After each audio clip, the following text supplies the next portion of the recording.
Well, hello, creatives, community, and kind folks. Welcome to RPG with DBJ. I'm your host, and today we are taking yet another part four deep dive into A5E, Advanced 5th Edition, the Level Up Advanced 5th Edition released through the Kickstarter, and of course, promoted by N World. I love it. I'm part of a contributing writer and consultant for this, real small part of it, but I'm so happy to be part of it. And for those who do not know, I've been on the channel. There are hundreds of videos dedicated to nothing but the exploration pillar of gaming. Of course, the first and second pillar of gaming is combat and social interaction. The third pillar of exploration is about, well, exploration. Now, this is part four of our deep dive into A5E, and A5E relating to Advanced 5th Edition, O5E relating to Original 5th Edition.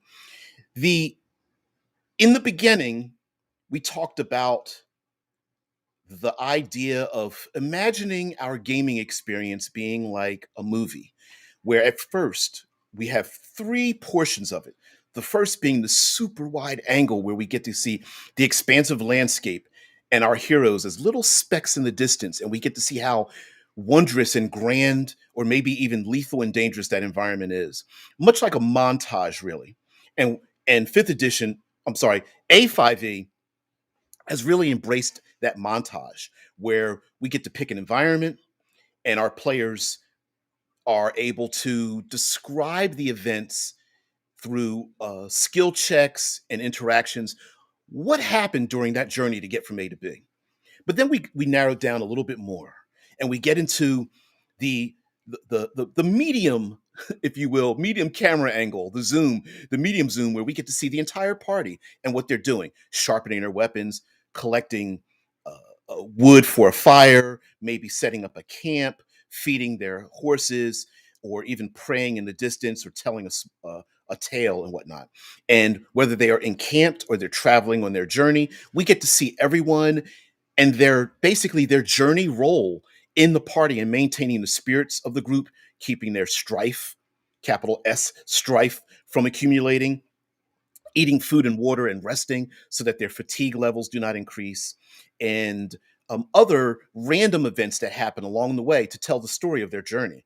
But now we start to focus even more. We got into exploration challenges where the players might come across a raging river, travel through a blizzard, be in the shadow of a exploding volcano, come upon pit traps and poison needles, and all kinds of things. Some those um, encounter challenges themselves are both worth experience points and require the party to work together to navigate around them or through them, or to completely avoid them in general. And of course, the use of this is to create tension in a party. But now we get to our super zoomed in. This is where conflict starts. This is where battle starts. And in the Adventurer's Guide here at Chapter 8, we see ourselves at the end of Chapter 8. We have world bonuses, penalties, and cover. And the reason it's located in the Adventurer's Guide in Chapter 8 is because these world bonuses, penalties, cover, that kind of thing, these world actions take place in the initiative order on what some people call the battlefield. And while you do not need a virtual tabletop or maps or minis to do this, this is super focused in on, you know what, all of that expansiveness that we saw before, the dark clouds rolling in, the desolate accursed desert the police is traveling through. This is where, yeah, is going to have a dramatic, specific combat effect on the party and the region itself. Now remember, this is not a layer action. This is the environment itself being neutral to everyone involved. For example, monsters that are adapted to the region, and you'll see some of these regional effects, these world actions happen. Some monsters that are adapted to it, they're going to excel in their combat abilities because the players are in their region. It's not a layer; it just happens to be their natural environment. I bring up the idea of a shark in shark infested waters, an alligator in a swamp. No, it is not technically capital L layer, but it does mean that if you're walking through waist deep water and you're being attacked by bugs and leeches, and an alligator attacks you, when it grabs onto your leg and starts to do a barrel roll with your PC, there's a reason why. You're not just getting bit and grappled, but you might even been drowned. You can't see. Your party members may not be able to find you or affect you with magics. They may not even be able to target you with being pulled down into dank, dark waters, etc. Now, again, the players maybe they're tracking bandits that are not adapted to the exact same region, in which case your enemies may have the same drawbacks as the PCs themselves in these regions. Also, characters who are environmentally adapted, rangers, druids, survivalist player characters may excel in, say, an Arctic region versus a desert region or that kind of thing. And lastly, very creative players may use this to their advantage. They could lead bandits into, maybe they're escaping bandits, or they want to pretend to escape from bandits to lead them into a swamp and then be attacked by those self-same alligators while they try to drudge through waist deep thick muck and that kind of thing. So let's go into these world bonuses, penalties, and cover. A lot of these you're already used to. Difficult terrain, half cover, three-quarters cover, total cover, everything from A5E. And then we have example environments from those world actions. Now, world actions, you can insert into your initiative order. You can roll a d20 and insert it into the initiative order. You can assign it a number. You can take 10. That's a Pathfinder thing, but you could take 10 and just insert it as these things happen on initiative 10. If the environment has more than one action, or you want to do an escalating environment where the longer the players stay, the longer the PCs, the characters stay in the region, not the players, the greater the harm could befall them and create more complications. You could then use some kind of tension timer, 2 rounds, roll a d4, roll a d6, where yet another event stacks on top of it, right? And this could become far more dangerous and creates yet again, here's this great tool, tension timers. There's nothing greater than a great tension timer you have in your back pocket to keep the players from having analysis paralysis. So here are some examples of these world actions and how you can use them. And we'll talk about how to use them in a game. So we have cavernous, where it has some elements like echoes, where sound travels further and does actually more damage with thunder damage spells. Loose foundations, where a collapse might have a hazardous area can cause the entire section of a cave to collapse in 2 rounds. We have stalactites, where obstacles that can be knocked down by ranged attacks that deal any damage. The creature beneath the stalactite might make a DC 12 dexterity saving throw or take 2d6 piercing damage. And we have stalagmites that each provide half cover. And of course, if you're in Underdark, these are all great to use. And if you take a look at how these are formatted, some that are an advantage can cause a disadvantage later on. For example, someone using a thunder wave or thunder type spell can do more damage, but they might also create a loose foundation or cause stalactites to fall from the ceiling. An archer or someone using an eldritch blast of some sort could shoot stalactites in the ceiling to cause them to fall down, and then players could use stalagmites or maybe even some of that loose foundation or stalactites that fell from the ceiling as half cover. And guess what? Those dark elves that you think are hiding around, and those deep gnomes and etc. could also use this to their advantage. And players, if your players are not used to using the environment for their own benefit, a great way is to have the NPCs use it themselves. Okay, we have a fiery location, and I want you to take note of some of these world actions here. Under fiery, we do have a burning surface, floating ash that could blind people, and we have world actions. And under this world action, we have flame burst, recharge 4 to 6. A single flame burst, recharge 4 to 6. A single participant makes a DC 12 dexterity saving throw, or they take 1d4 fire damage. Now, a single participant doesn't necessarily mean a PC.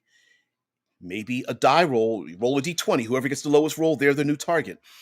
In the cinematic environments I've written with critical hit publishing, we call something even the odds, where take any die, you want to roll an even result. On an even result, you're not a target. On an odd result, you're going to have to watch out and make a saving throw, ability check, whatever the case might be.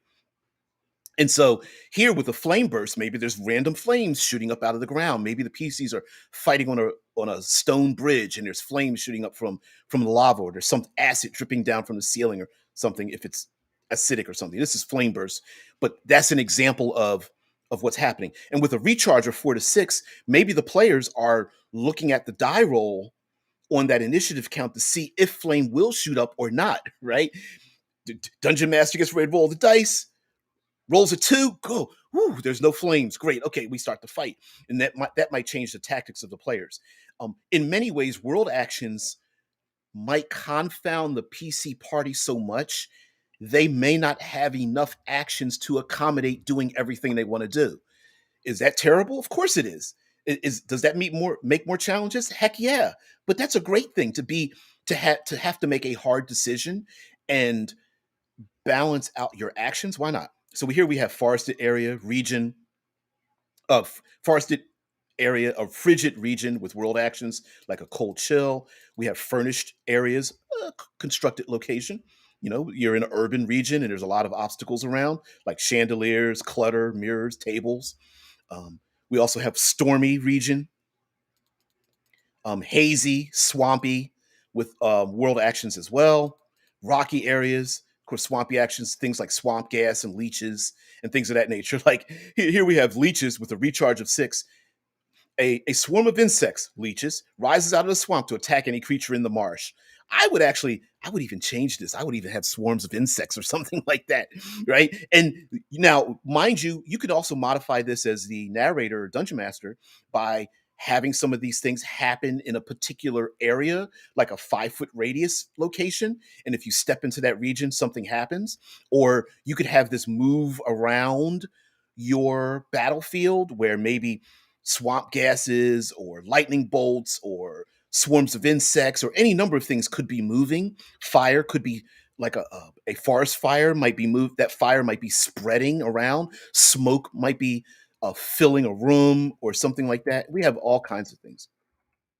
And here, as we go on with a lot of these world actions, we go into like summoning creatures, alternative turn-based scenarios like suspended movement. Suspended movement is not pausing movement.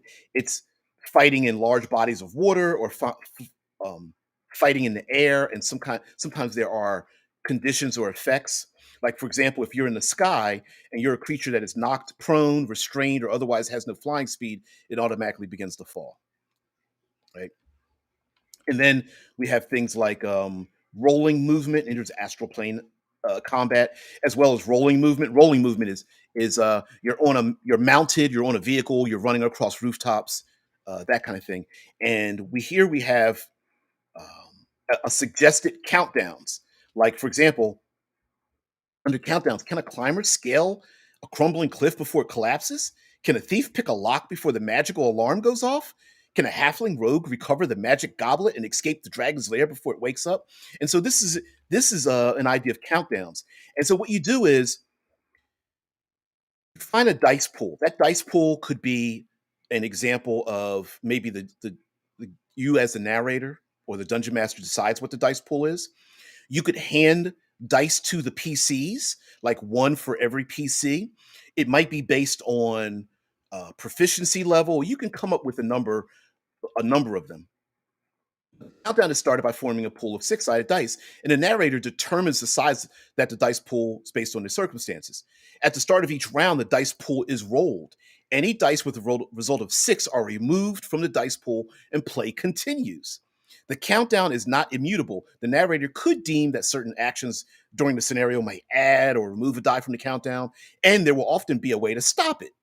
You know, um, there are many ways to stop a countdown. Let's say the characters are trudging through a sewer, and water, nasty water, filled with all kinds of effluvia and waste products start flowing into the sewer, and it starts filling, and the PCs are up against an iron grate, and now it's flooding, and they have to break or get through the iron grate that's locked, and it's flooding. What happens? So this might be a countdown from trying to bend bars, lift gates. That's a throwback to AD&D.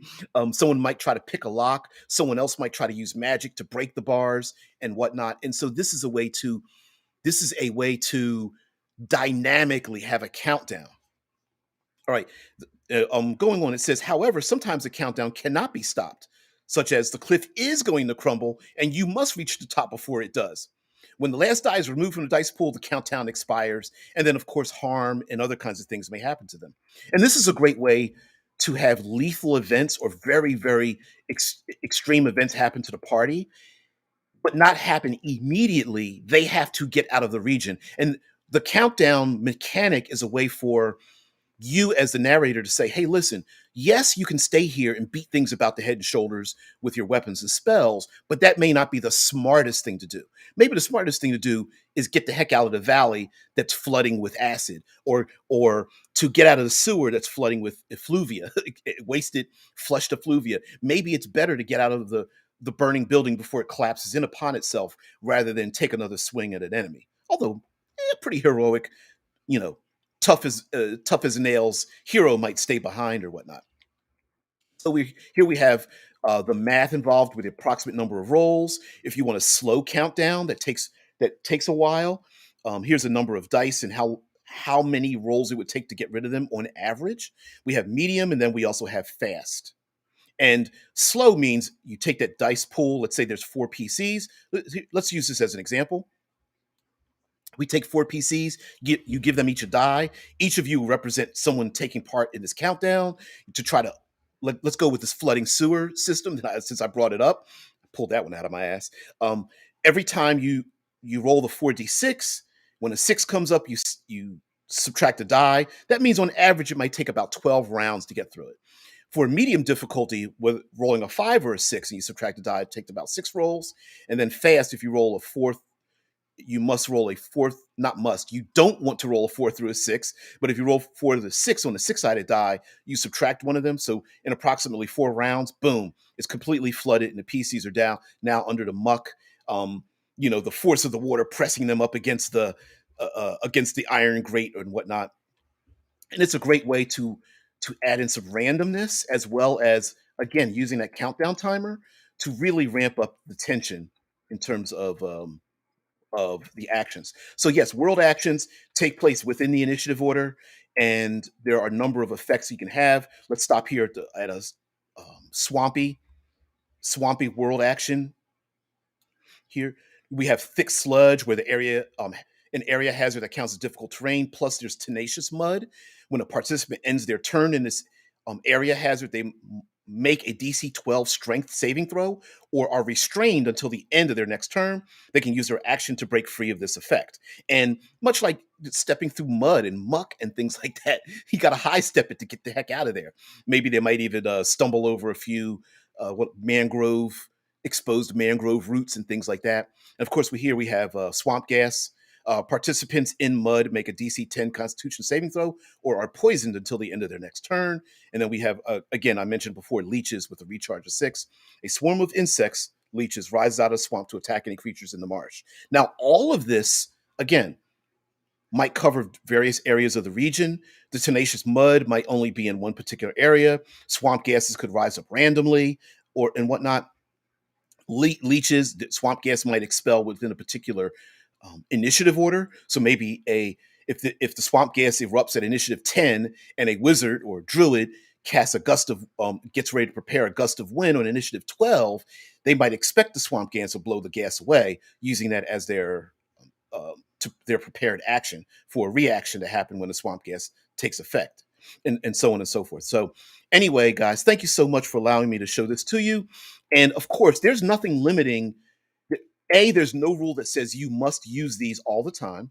And B, there's no rule that says that you they cannot overlap each other, that you must use them all continuously. No, no, no, no. The idea here is it gives you an option to make, I mean, how memorable would it be? How memorable would it be for your players to fight in these great locations? I mean, listen, it's all about location, location, location.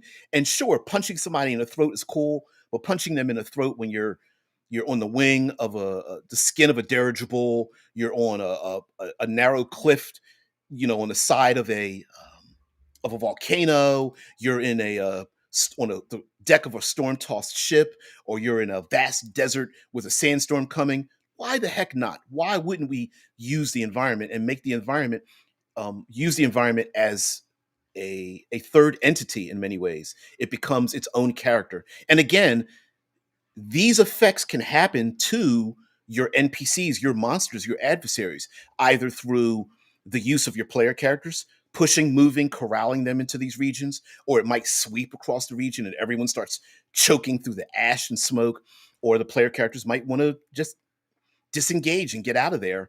And the hazard might be the one thing that they can use. Also, lastly, the players could use these world actions for their benefit by maybe returning back to a place that's dangerous and get their enemies to follow them there. And lastly, your enemies, like a lair, similar to a lair action, they may live in and around this region or create their haven or lead the PCs into this place. Maybe the valley is very dangerous, but the upper regions of the valley are safer. And if those kobolds use various tricks and tactics to get the PCs to go down into the valley, this may happen to them and confound their capabilities. So again, guys, thank you very much for allowing me to share this with you. Again, we went from part 0 and 1 to expanding outwards and just using a big overview. And parts 1 and 2 and parts of 3, we focused down a little bit with the party, what they're doing, and describing their actions. And here in part 4, we get down into the nitty gritty. We've rolled initiative. The battle's about to start. What is the environment? How does the environment affect what the player characters are doing? This is just another tool to exercise the atrophied muscle of using the exploration. Thank you very much for allowing me to do this. Please, a call to action. If you like, please like, share, subscribe. If you like this kind of content, full, unedited, we do a live broadcast. It's streamed across YouTube, Twitch, and Facebook, Monday through Friday. Please take part in that. It's kind of podcasty, fully interactive, and thank you very much. By the way, for everybody out there, please